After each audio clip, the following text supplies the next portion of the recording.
Hello and welcome to the Euro What, episode 109 for the week of March 1st, 2021. I'm Mike McComb, and I'm joined today by Ben Smith. Hey, Ben. Hey, Mike. We are a pair of Americans trying to make sense of the Eurovision Song Contest. And this week, we'll be talking about a bunch of song drops and another Super Saturday on the horizon. How's it going, Ben? To paraphrase the Ramones, 27 entries to go. I want to be sedated. Yeah. Well, wake me up in like 1 week so we can record the show. But then wake me up in 2 weeks when we have all of the entries because, oh boy. No, you don't. You're not getting out of this I'm not getting easily. out of Saturday duty. Yeah, no. You are going to go through the marathon along with all of us. Yeah. It was nice to have this little bit of calm before these kind of last 2.5 weeks of selection season when everybody finally realizes that it's mid-March and we need to get songs on the docket. It was nice, but it felt too quiet and I did not like it. Yeah. It's like, what? I have a half-hour break between Melfest and Festival de Canção? What is this nonsense? I'm not watching something on a television and also my laptop at the same time. Mm-hmm. Yeah, the week actually started a little bit earlier than Saturday. We had a few song drops that kind of trickled in during the week. The first one being Cyprus and El Diablo.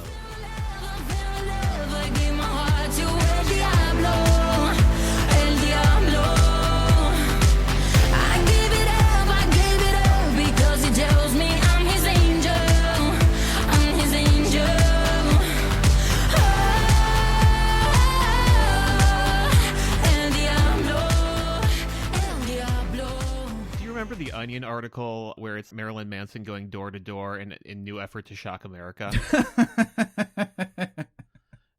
There was so much hype about this one. Mm-hmm. It definitely is a step up from Cyprus's entry last year. I would say it's head and shoulders above last year's entry. But for other I see reasons. What you did there. Yeah. The more I look at it, the more derivative it is. Like, it feels like any of what the internet calls the main pop girls could have dropped this one. It feels very generic 2020s pop to me. I think that's fair. Yeah, I've been seeing a lot of people like calling it a Lady Gaga ripoff, which I sort of get that, but at the same time, it's just like, all right, like Lady Gaga's been at the height of her game for over a decade, so there is going to be some influence in the industry at this point, but there's just a lot of weirdness surrounding this video, and this song. So Zara Larsson, she had a video, I guess it was last summer, maybe last fall, called Love Me Land, which looks strikingly similar to the concept of this video, like in terms of everything. Yeah, I came into this one really ready to discuss like the 30 Rock levels of product placement. Oh, yes. In the video, and then clicked on the link to the Zara Larsson video we had in our show notes for this episode. Was like, oh, this is just that video. Down to the wardrobe, down to the hairstyling, just everything. The room that they were in, it just looked like it was kind of filmed at a different angle. So it's like, all right, that's kind of weird. And then the extreme product placement, like there was the Head and Shoulders shampoo and some nail polish. Is it like... Some nail thing, yeah. Like product placement is fine. Like you need to fund making the music video somehow. But just like the fact that like a full shot that's just of the Head and Shoulders bottle, and then later her holding, her measuring out an adequate amount of Head and Shoulders into her hand. And then just showing the nail polish to the camera, where it's just like, oh, this is blatant. Yeah. The video for Fuego had product placement in it as well. And it was kind of blatant, but it wasn't holding a pineapple like directly in front of the camera being like, buy this thing. This time around, it was just not really worked into the choreography. It would get notes if this were a top model product placement challenge. She didn't work pot lead them into the lyrics. Nope. If she had done that, that would have been 12 points automatically. Anyway, there's all of that controversy. And then what I have been fascinated by, there's an online petition right now, like asking for the Cypriot broadcaster to withdraw the entry because it may be offensive to the Christian population of Cyprus because she's giving her heart to El Diablo. I don't even know where to begin with this. I have not seen a more overblown moral panic on this level since Pokemon cards 25 years ago, which Like, which mostly just like this weekend was also the 25th anniversary of Pokemon being a thing, which is why it's at the forefront of my brain. I'm just like, this is what you're getting worked up about? It's just like the most surface level. It's so surface level to the point where I'm wondering if it's a plant from the Cyprus Eurovision street team. Because, well, first of all, it took me a very long time to find the actual petition online, to the point where I hopped on Twitter and be like, does anybody have a link to this thing? Because everybody's reporting about the controversy, but nobody's actually linking to anything. And their sources are other blogs that are writing about it. But it's also been picked up by Reuters and Deutsche Welle and other large news services. Even those write-ups, it's just so silly. They have to explain that El Diablo means the devil in Spanish. And it's just the devil, you say? If you have to explain why it's controversial, it's not actually controversial. Right. And it's also just be it's a metaphor. My favorite part about all of the write-ups is there's a line in the song about putting sriracha on your body. And it just kind of reminded me of when Chris King was on the show to talk about Cyprus's 2019 entry. And his big bugaboo was with the music video and all of the honey being poured on people. And it's just what is with Cyprus and the condiments? It's just Cyprus loves sauces. You heard it here first. Oh, goodness. So, yeah, everything about this is just so unearned press, I guess. So, just completely unearned. I have my own fun theory of what I'm doing with this, just based on let's assume that yes, the song is about that she's giving her heart to the devil, El Diablo, Mephistopheles. Let's assume the statement is true. If this statement is true, I posit that this song and Fallen Angel are about the same relationship, much in the same way that 2019's Arcade and Replay were about the same relationship. Okay. Tix states that he is a fallen angel, and who is the most famous fallen angel? Why, yes, Lucifer. Okay. They are in the same semifinal, so, we could get this matchup again. Maybe this is worth it. I don't... Just opening up a Google Doc and starting the fanfic now. There we go. Oh, goodness. But I think the song's fine. It's certainly an earworm. It's been stuck in my head all day. But I think part of that may just be having to do all of this internet sleuthing Sunday morning, when I guess I should have been in church. But instead, I was looking up, where is this online petition? And the online petition is just 3 lines. I clicked on the petition. I was like, is this just Cyprus change.org? Pretty much. And that's the other thing. Aside from Betty White hosting Saturday Night Live, when has an online petition done anything? Anything. So yeah, that's how I spent my Sunday.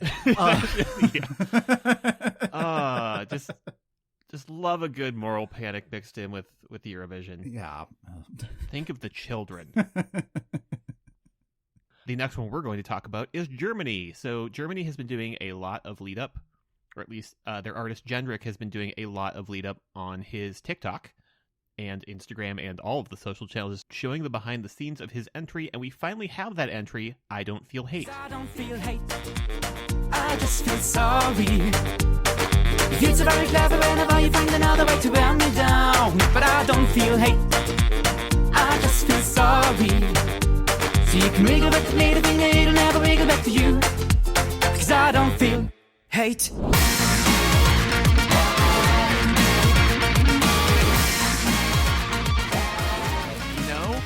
I don't hate it. Okay. So, mission accomplished. There are bits of the video for this song and bits of the song itself that I really like, and the problem is that there aren't enough of them. With the video itself, there's the minute-long intro that is mostly just the chair that Jendrik is sitting on being pushed along the floor and making the loud scrapey noise. Mm-hmm. That is a sort of internet-level humor of just we're going to play the full minute of this chair being scraped that my brain is attuned to due to years of essentially putting my brain in the microwave that is Twitter. Yeah. I really like the bits, I guess the dance breaks, where it moves past just being the ukulele and has the full horns and the full Trevor Horn yes level orchestral hit going on. I want more of the song to be made of that bit, because when it's just the ukulele bit, it makes me listen to the lyrics, and the lyrics are very Glee. Yes. Okay. Yeah, I was trying to scratch what that itch was, and yes. It's a very special episode of Glee, and much like how last week we were talking about Finland, and I already did Linkin Park once, I already did Glee once, we have revisited Glee. It's real bad. The first verse is very Glee, and then the second verse realizes that it's very Glee and tries to get very meta in a way that also does not work for me. Is that you can't get away from being this type of song by being aware that you're this type of song. Right. What are your thoughts on this, Mike? Do you have anything else to add? Okay, so audio of the song leaked, and I listened to it, and just like, oh, okay, this was kind of what I was worried was going to happen, but I think I'm going to reserve judgment until I can see the music video and maybe get like what the full concept is. Saw the music video, and I think I'm now officially an old because I did not have a positive response to this at all. And it's like, oh, is this what the kids are up to these days? I think part of it is like he uses the Brady Bunch font for most of the text in the video, and that is sacred text in my book. But I didn't make the Glee connection, but now that you say that, it makes perfect sense. It's like, ooh, and Glee was like oil and water for me, which is kind of surprising. So I just do not like this. But over the weekend, there was this show on German television called Schlager Champions, and he was doing what was called a live performance of it. The moving around was live. Yeah, but like the audio, he was lip syncing to the track. Like you could see a couple of flubs and just the audio quality. It was like, no, this is the audio track, which is fine at this point because it's a very athletic performance that he was doing. And the special just seemed like New Year's Rockin' Eve, where it's just like the camera going crazy and zooming in on the audience and then cut. And it's just, very irritating to watch. But particularly the horns part that you were mentioning earlier, you could see it just turning into a musical theater performance. And that's when it clicked for me. It's like trying to listen to this as a pop song is probably not the right way to approach this. And I can see this. It's the wrong brain space. Yeah. He does have a musical theater background. So like this totally makes sense that this would be part of the process. And seeing it in that kind of context, it's like, okay, I can see how this works as a performance. How does it work at Eurovision? That's what I'm going to be chewing on over the next few weeks, I think. Like the second that you said it's a musical theater performance, it's like something unlocked in my brain where it's like, yes, that's why why this was not clicking for me, is that yes, this is absolutely a number in a larger musical. There's also just something that feels very trite and very vacation Bible school about the song, and that's a real specific me reference. I watched the Schlager Champions performance, and my main takeaway from that is that I think that as long as Germany has gone, yes, this is what we are sending, that they should just give that their 110%, and like whatever the vision is for Rotterdam is help execute that and shape that. But give Jendrik some sort of majority of creative control, because I thought that like there was a lot going on, and I agree that there's the New Year's Rocking Eve-ness of that performance, because there's a group of cheerleaders over here. The audience is going crazy. Yeah. It kind of reminds me of when Germany was hosting in 2011 and their intro performance at the grand final, and particularly Stefan Raab's contribution to it, and like the army of Lenas, and just like the wild, I guess, Schlager-ness of that performance. It's like, okay, that worked really well, but that was also outside of the context of competition and how Eurovision kind of works. So I think this is going to be an interesting entry to watch, and I'm kind of glad that Germany is going in this direction, because it's just like, okay, they have the latitude to do this kind of experiment. And if it's a colossal failure, oh well, it still got to the final because Germany automatically gets to the final. If it's a major success, you know. This one feels like it's going to be a Marmite entry, in that you either really love it or you just cannot stand it. And yet weirdly, I'm kind of in the middle where I'm like, I need to see how it develops. Kind of sad that he's not going to get like the fun preseason experience, because I feel like he could really whip up the crowd with this one. I think so too. Yeah. The next one that came out prior to the weekend was Ireland's entry from Leslie Roy, Maps.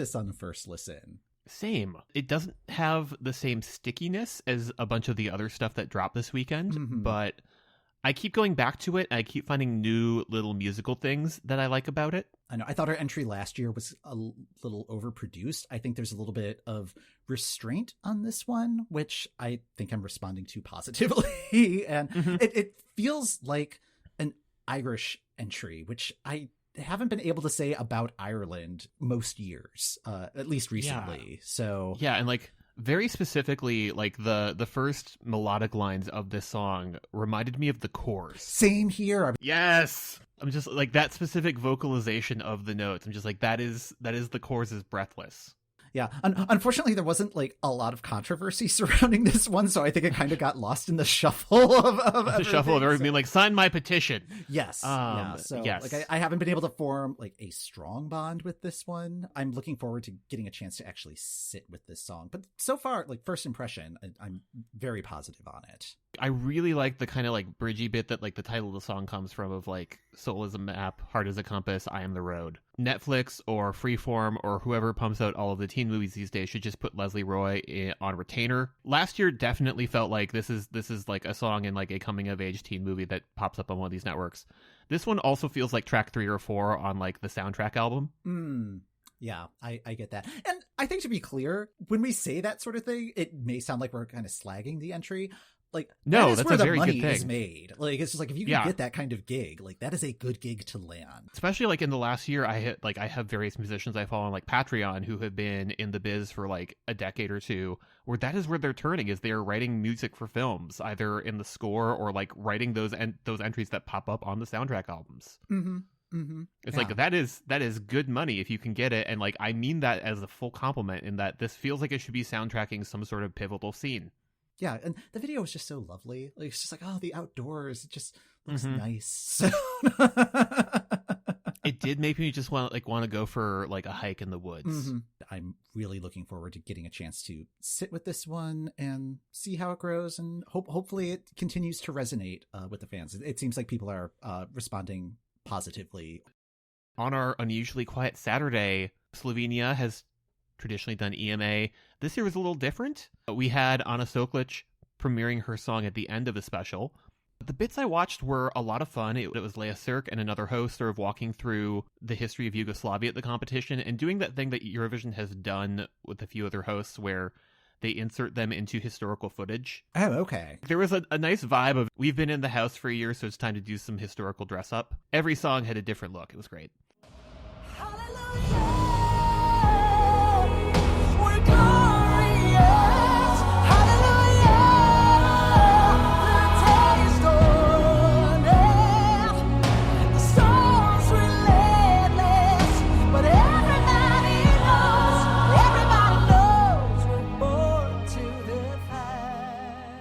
Back to see what Ana Soklic had cooked up, and what she has is Amen. What do you think of this one, Mike?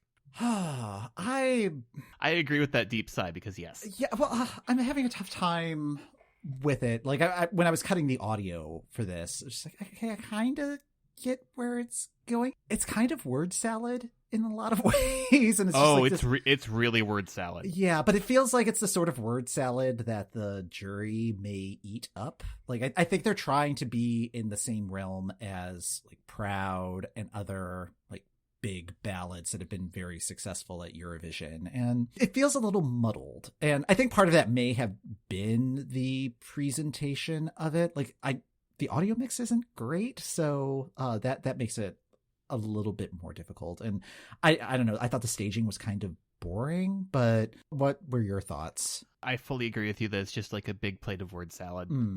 It's like vaguely inspirational, like a Hallmark card. It's called Amen, and there's a lot of hallelujah in there, so that we can eventually get to a gospel choir. And I'm real scared that like the entries we're still waiting on, we're going to get a lot of gospel choirs trying to make things into big moments that aren't maybe deserved. Also, I feel like Slovenia had toyed with us and said that they were sending something, or at least they said they weren't sending a ballad, and then like, surprise, there was the vibe that like, we're doing something different. And I think that it could just been like the Euro fandom as a whole just hearing that and assuming that, well, they were sending a ballad last time, so they were sending the complete opposite. There's not a sense of humor about it. And I don't know if it's necessarily the song. I would agree with that. Yeah, like it's very serious. The delegation, like I kind of want to let this one stew a little bit. Like I it's not a bad song. It's just maybe not the most enthusiastic entry. And yeah, it's sort of in the it gets better space in that like right now it's hard, but like say, you know, but amen, hallelujah, you'll get through this. Yeah. They can't all be bops. Yeah. Anyways, the main event on this weird Saturday in between Super Saturdays was Melfest Heat 4. We chatted about this last week looking at the lineup. It felt really easy to predict who was going to go through to the final here. The Mamas were sort of a lock, I felt. I thought so too, and I love their performance, and I think I found who I'm rooting for the rest of the competition. So I had been sort of looking for who to root for, and just send the Mamas again. If there's anybody who was DTF in this heat, it was Eric Sada. DTF meaning direct to final. Oh, okay. You can understand my confusion. Although I'm very mad that I was watching this later, so it wouldn't have made sense in the moment, but just like not posting the go to horny jail meme about this song because oof. Yeah, especially his reprise performance because it's just like yeah, because like it was should I be here? Do I need to leave the room?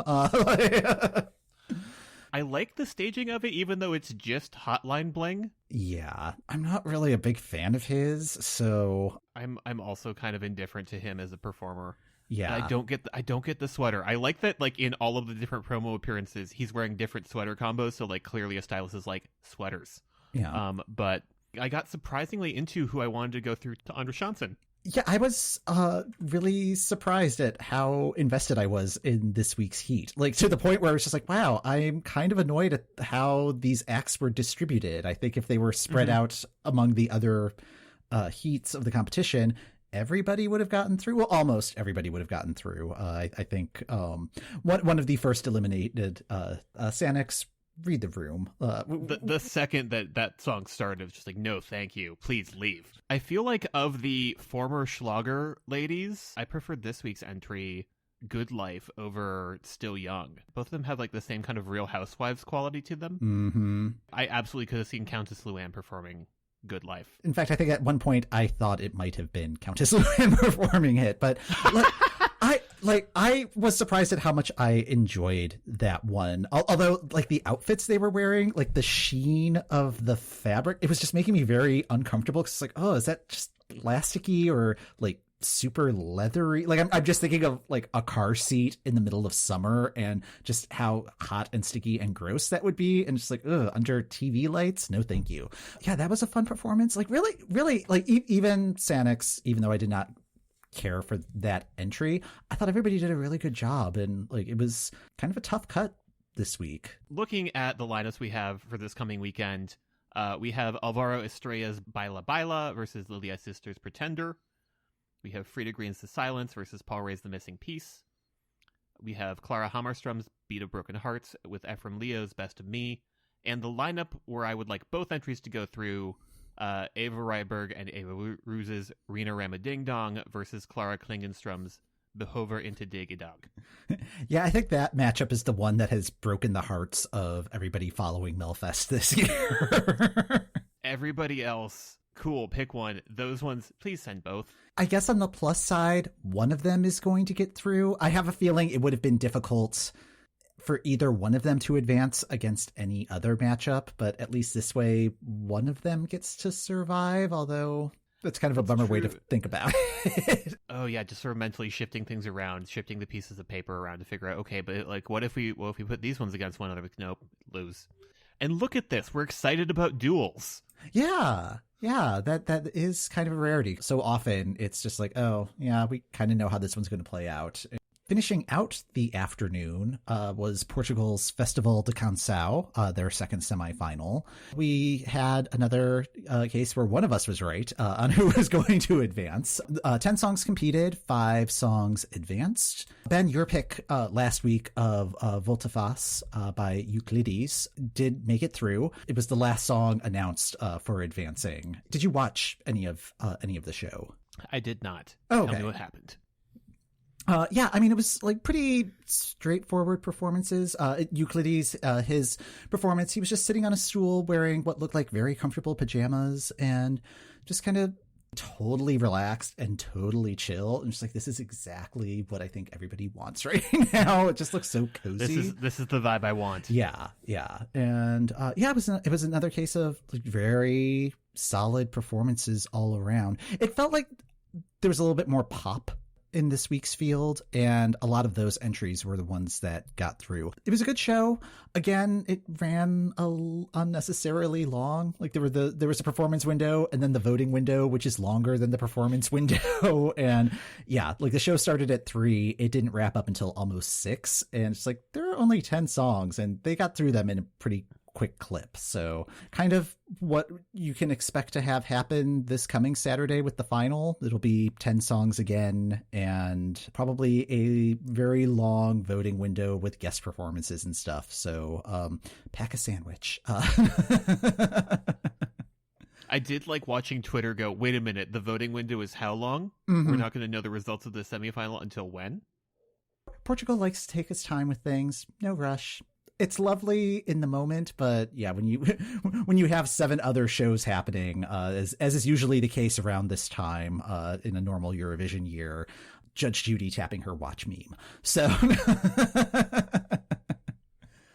kind of on the same tip of taking way too long, Sanremo is happening this week. Italy's selection process starts on Tuesday and will run through Saturday. Half the field will perform on Tuesday and then the other half will perform on Wednesday, and there'll be one round of voting that happens there.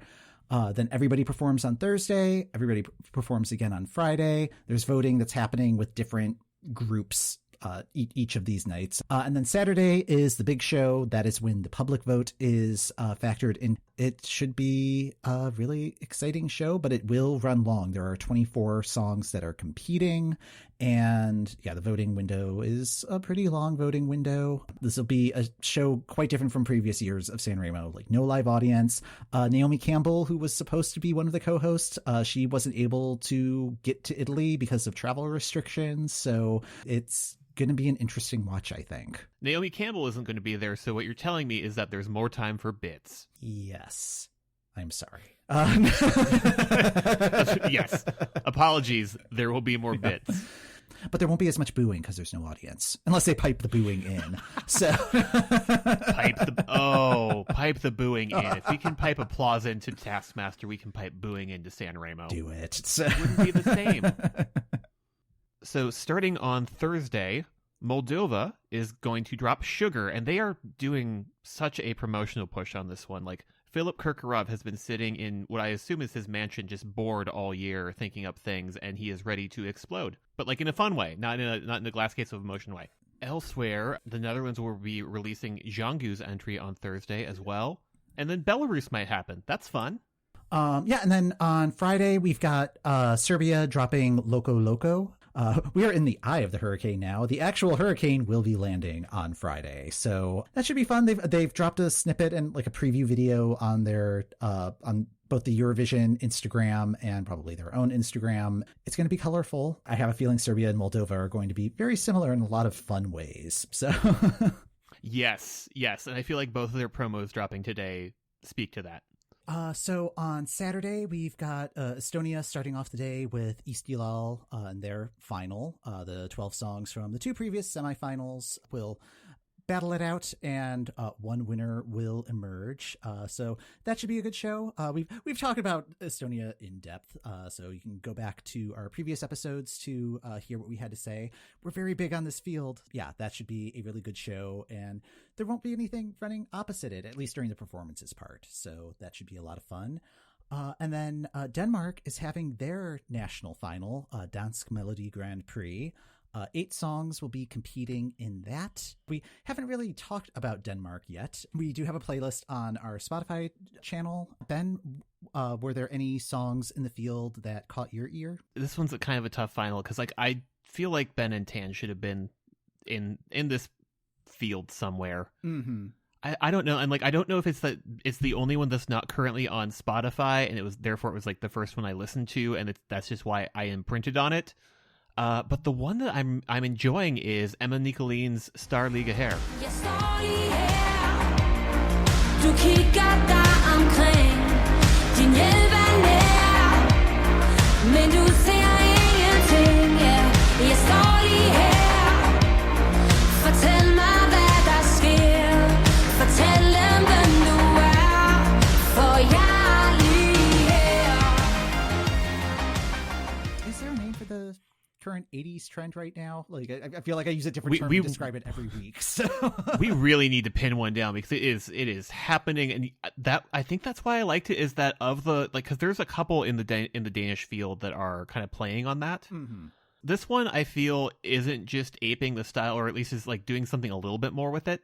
What of this field grabbed you? Not really anything. This isn't my favorite Danish field. I got to be honest about that. It's not mine either. Yeah, but I thought the song that felt the most complete, or yeah, we'll go with that. Like a complete product is Mike Tramp's "Everything Is All Right." Everything is all right. Hey now, I said you never make it. Hey now, and little did they know. Hey now, what you gonna do today?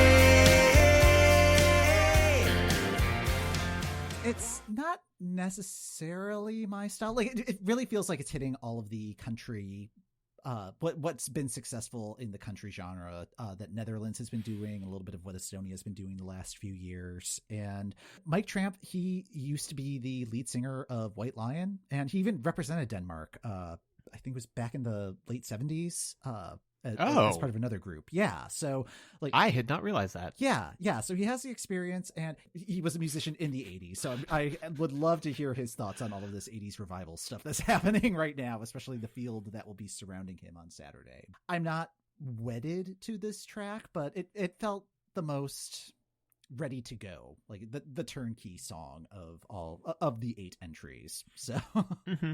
I mean, there's something to be said for being an entry that feels ready to go in this very weird year. Mm-hmm. Mm-hmm. Yeah, so that show will be happening on Saturday. I believe that show starts at 2 p.m. Eastern. So it's going to be at the same time as Melfest and overlapping with Estonia. So yeah, you're going to have to come up with a plan if you're going to try to catch everything on Saturday. So yes, we do not recommend multiple televisions. We tried that. It was a bad idea. Nope. One recommendation I have of something that you can totally wait until Sunday to watch and have it be just sort of like a nice little brain cleanser. Both parts of the Daði doc that Ruve has pulled together will be available online. Both of those do not have a region block on them. And if you wait until the next day, you can watch them with the subtitles on and have Google Translate from Icelandic. Oh. I watched the first part last Saturday without the subtitles, and it was delightful. There was a lot of home video footage. It's real cute. Aw. But understanding what was going on made it, the second time when I watched it on Sunday, made it even better. Part 1 is like 33 minutes. I'm assuming part 2 is going to be about the same length. It's a nice little palate cleanser, a nice little way to calm down on Sunday after all of Saturday's craziness. That's the weekend. And then on Monday, there are going to be a couple of song drops. Russia is apparently having a national final out of the blue. Yeah, like that. Yeah, just kind of came out of nowhere last weekend. That just like Russia's like, yeah, we're having a national final. We're gonna pick between 3 songs. Yeah, and they might be all Little Big songs, or it could be Little Big and other people, or maybe Little Big's not in it at all. Like, there's just rumors flying everywhere, and we weren't even sure, like, up until maybe about an hour before recording, whether or not like there was even going to be, like, if anything was actually going to happen, or if this was just a rumor mill thing. But there was a weird ad that started floating around on Twitter. So like the tweet, which basically says, based on this video, here's what I think is happening. Like, it does feel like the video has like the one non-Little Big member from last year's video for Uno, the guy who's doing all the karate, in 3 different looks. Okay. Which seems to indicate 3 different songs, and since they're all him, I'm assuming it's all just Little Big and Friend. Yeah. I like the idea that Russia's kind of made like a Rebus type situation here, and we're just like trying to talk through like how the puzzle works. But Yeah. Mhm. So something may or may not happen on Monday. That's all we can tell you right now. That's all we can tell you. It just feels very last minute, and like, here, we're doing a national final on a Monday. I guess. Yeah. Cool. Speaking of very slapdash, cool, I guess. San Marino dropped another stop on Sanit's Freaky Trip to Rotterdam.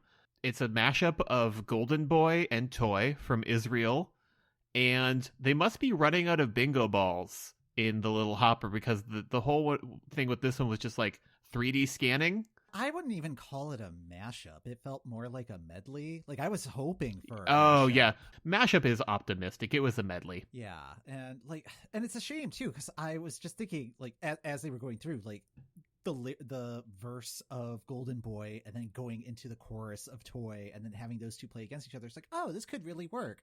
And then it didn't happen. It's like, oh, okay. But yeah, I mean, it does seem like this one was kind of thrown together at the last minute. And I don't know if it's the cause or the effect of San Marino pushing their release of their actual entry a couple of weeks. So we will get San Marino's actual entry on Monday. Fingers crossed. We will finally see what Sanit has been cooking up in her lab. I'm optimistic. I am too. Like, it feels like she's having fun with this. Mm-hmm. And like, ultimately, that's what I want from San Marino. San Marino is a very small nation. They're not going to win. I just want them to have a good time. Yeah. But she's just done a lot of work in the last year. And it'd be like, oh, it'd be kind of cool if she actually put all this stuff on an album and released that, because it's very experimental. Like, not all of the ideas worked, but I'm glad that we had this experience, even if we were confused by it most of the time. Most of the time. A lot to look forward to. Even more, because we have, 27, you said, songs that 27 entries. At any moment, a thing can happen. Yes. Malta could happen at any second. It's just in the ether. So, yeah. Well, while we wait for that to happen, that's going to do it for this episode of the Euro What. Thanks for listening. The Euro What podcast is hosted by Mike McComb, that's me, and Ben Smith. That's me. You can subscribe to the Euro What on the podcast app of your choice. When you subscribe, leave us a review, let us know how we're doing, and help other Eurovision fans find us. Show notes are in the description of this episode or on our website at eurowhat.com. If you'd like to contact us, we're at Eurowhat on Twitter, or you can email eurowhatpodcast@gmail.com. We'll be back next week to try to make sense of what's new in Eurovision.